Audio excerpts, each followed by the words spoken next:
Bismillahirrahmanirrahim. Assalamualaikum warahmatullahi wabarakatuh. Semangat pagi anak-anak. Alhamdulillah hari ini kita masih berjumpa lagi dengan saya Ibu Atika Rahmawati dengan pembelajaran fisika kelas 11 mengenai alat-alat optik. Untuk alat-alat optik nanti kita akan belajar mengenai mata, kamera, loupe, mikroskop, dan teropong. Oke. Alat optik merupakan alat yang bekerja berdasarkan prinsip pembiasan dan pemantulan cahaya.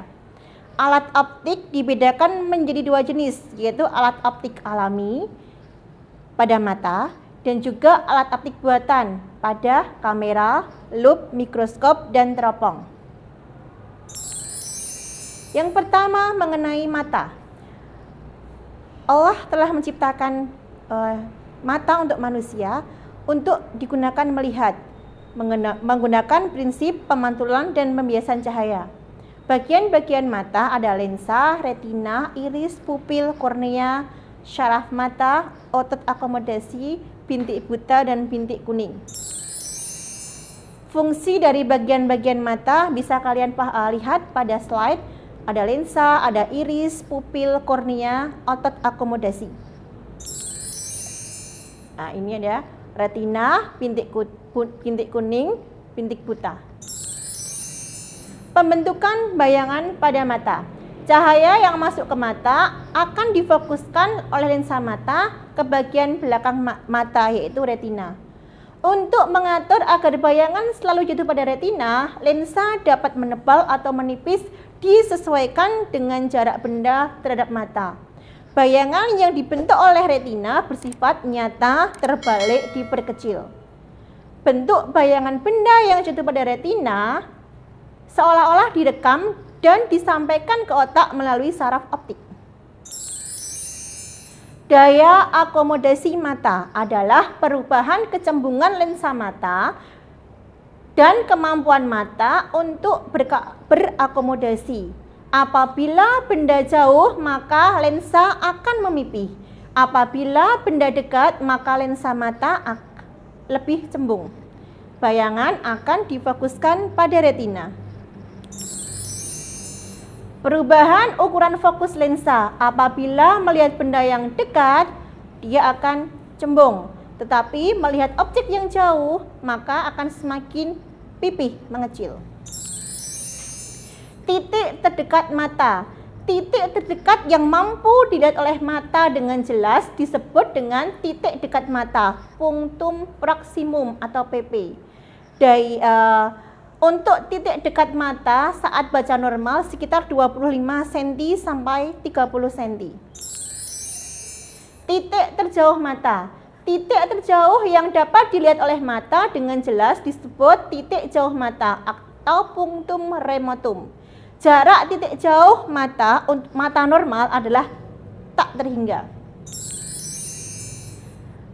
Ini ada beberapa kasus cacat mata. Yang pertama, rabun jauh atau miopi. Kekuatan lensa untuk penderita miopi adalah P sama dengan 100/F. P sama dengan 100/PR. Untuk rabun jauh atau miopi ditolong dengan lensa cekung, lensa minus. Rabun dekat atau hipermetropi. Rabun dekat hipermetropi ditolong dengan lensa cembung. Besarnya kekuatan lensa penderita hipermetropi P sama dengan 100/Sn dikurangi 100/pp atau P sama dengan 4 dikurangi 100/pp. Mata tua atau presbiopi dapat ditolong menggunakan kacamata dengan lensa double plus dan minus. Untuk penderita astigmatisme adalah cacat mata yang tidak mampu melihat garis-garis horizontal dan vertikal secara bersama-sama. Ditolong dengan kacamata berlensa silindris. Ada mata, ada kamera. Kamera merupakan alat optik yang digunakan untuk menangkap bayangan sebuah objek pada film. Kemudian, bayangan pada film tersebut dapat dicetak dalam bentuk foto.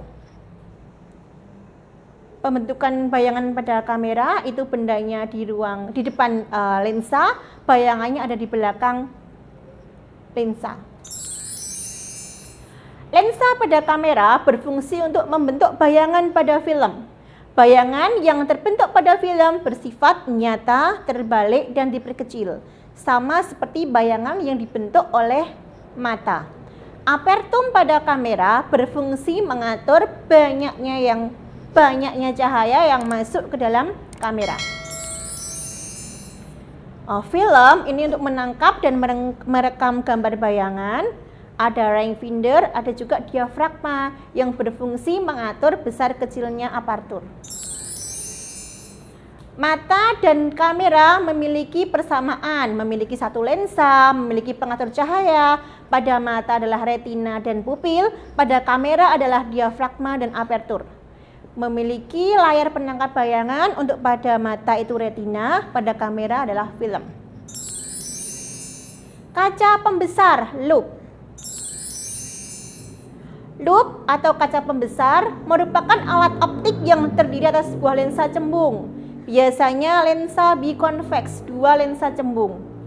Loupe digunakan untuk memperbesar sudut pandang mata sehingga benda-benda yang kecil akan tampak menjadi lebih besar dan lebih jelas.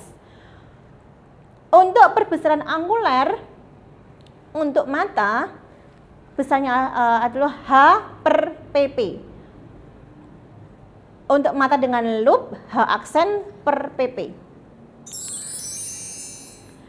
Pada loupe adalah terjadi pembesaran sudut atau pembesaran anguler. MA sama dengan PP per S.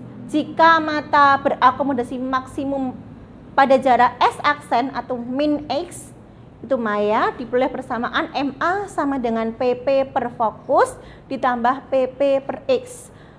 F itu fokus, X itu adalah jarak. Mikroskop.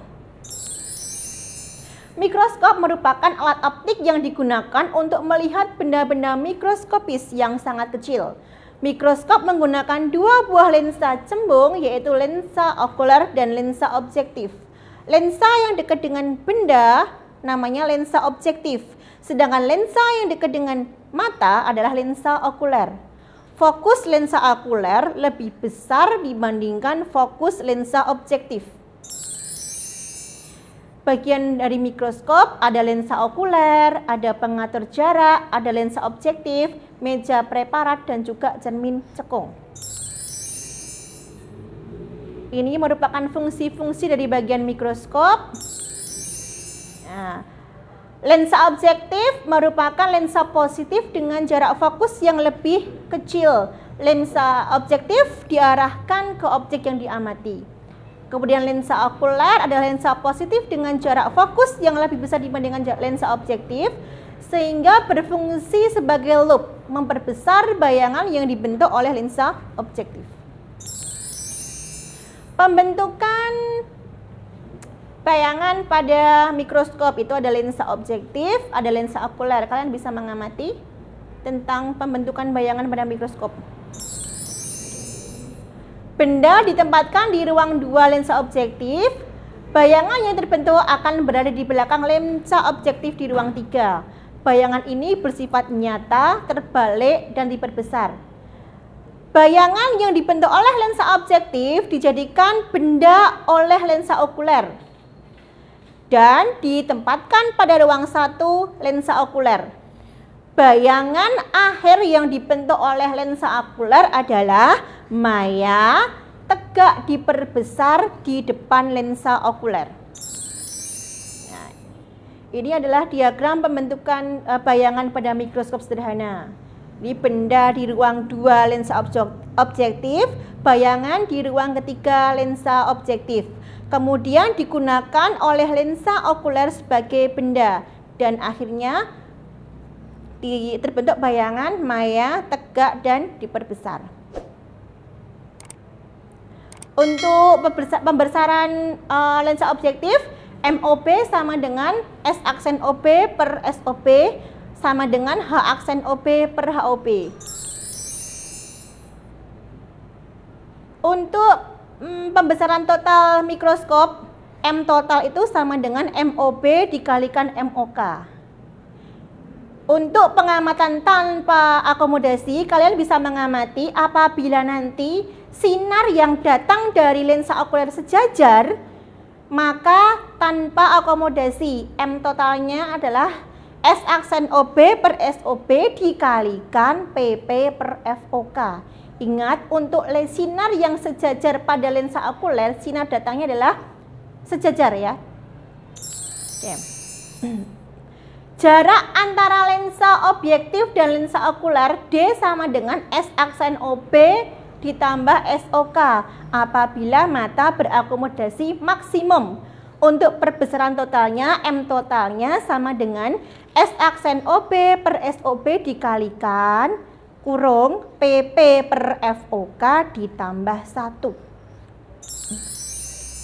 Sekarang masuk ke teropong.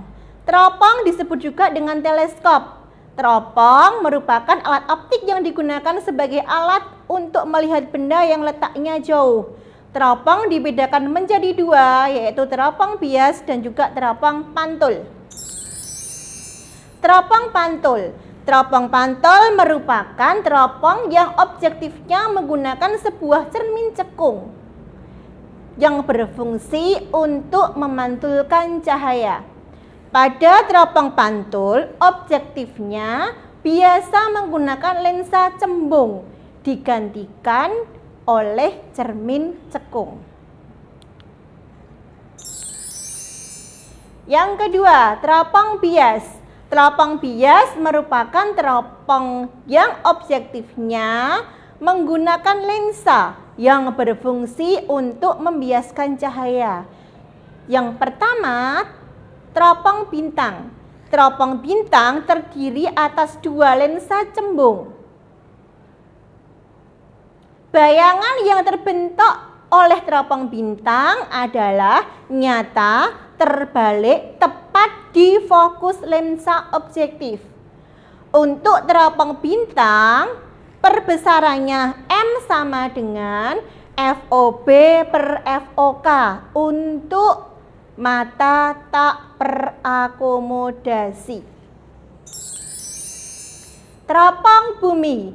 Teropong bumi menggunakan 3 buah lensa positif, lensa cembung, yaitu lensa objektif, lensa pembalik, dan lensa okuler.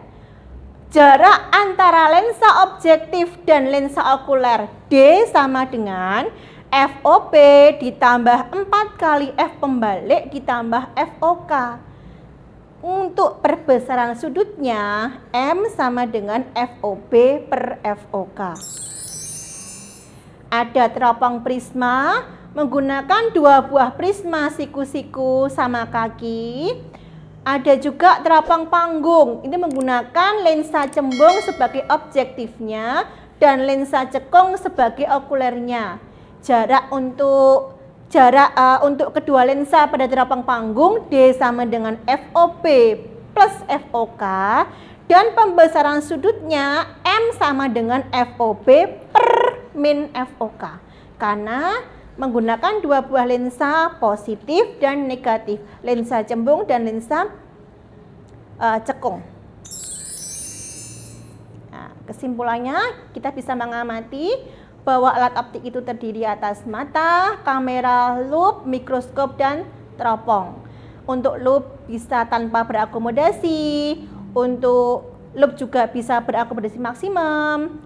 Mikroskop itu memiliki jarak dan perbesaran. Juga teropong itu ada teropong pantul dan teropong bias. Demikian pemaparan materi mengenai alat optik dari saya. Pengujian terhadap semua pengetahuan merupakan eksperimen. Eksperimen merupakan satu-satunya cara penilaian terhadap kebenaran suatu teori ilmiah. Terima kasih, semoga bermanfaat. Wassalamualaikum warahmatullahi wabarakatuh.